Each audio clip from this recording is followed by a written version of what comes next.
వారిని అలానే అనుగ్రహిస్తూ గీతలో చెప్పబడిన అద్భుత ఎవరు ఏ రూపంలో అన్ని మార్గాల ద్వారా రంగాలు సమాజాన్ని ఎంతవరకు ప్రభావితం.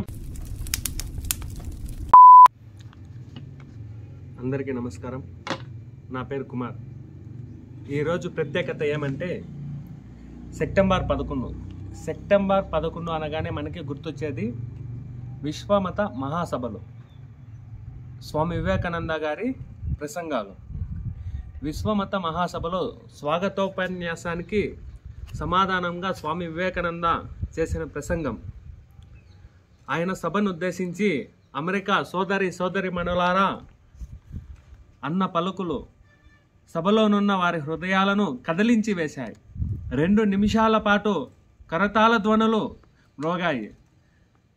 సభలు ప్రారంభించక ముందు ముక్కు మొక్కం తెలియని ఒక సాధారణ హిందూ సన్యాసి విశ్వవిఖ్యాత వివేకానందునిగా గుర్తింపబడ్డారు.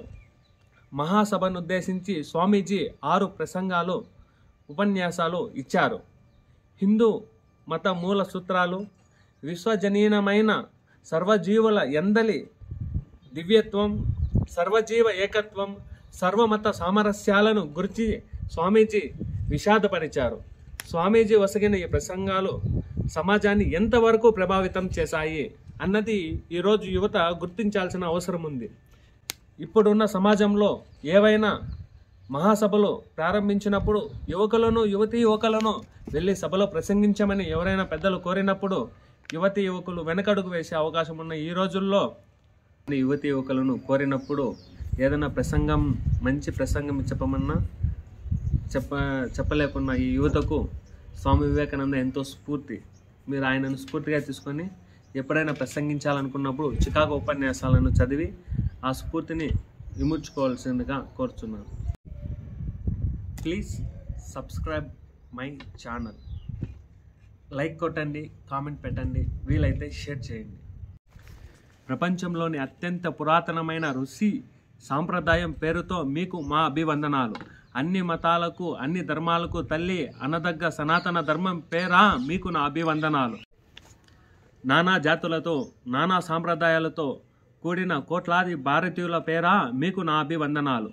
సహనాన్ని, సర్వమత సత్యత్వాన్ని, అన్ని మతాలు సత్యమేనన్న విషయాన్ని ప్రపంచానికి చాటి చెప్పిన, బోధించిన సనాతన ధర్మం నా ధర్మమని గర్విస్తున్నాను.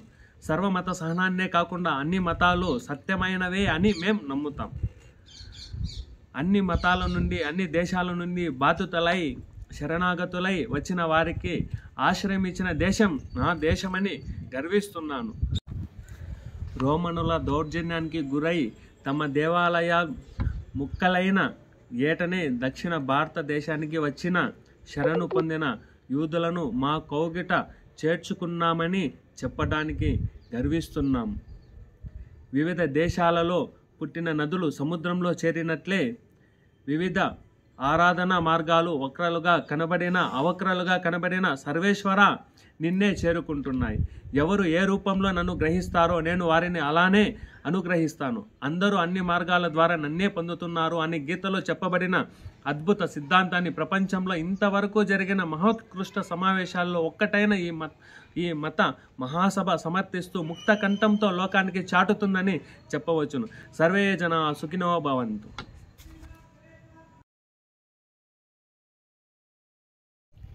ప్రస్తుత సమాజంలో సభలు ఏమైనా నిర్వహించినప్పుడు పెద్దలు యువతులను ఏమైనా మన దేశం గురించి, మన గురించి గొప్పగా ఏదైనా చెప్పండి అన్నప్పుడు యువతులు వెనకడుగు వేస్తుంటారు. ఇలా వెనకడుగు వేయకుండా స్వామి వివేకానంద స్ఫూర్తితో ముందుకు వెళ్ళాలి, ఎదగాలని కోరుకుంటున్నాను. మీకోసం ఈ నా ప్రయత్నం. చికాగో ఉపన్యాసాలను స్ఫూర్తిగా తీసుకుని ప్రతి ఒక్క యువకులు గర్వంగా ఎక్కడైనా మన దేశ గొప్పతనాన్ని, ఔన్నత్యాన్ని చాటుతారని నేను కోరుకుంటున్నాను. జై హింద్.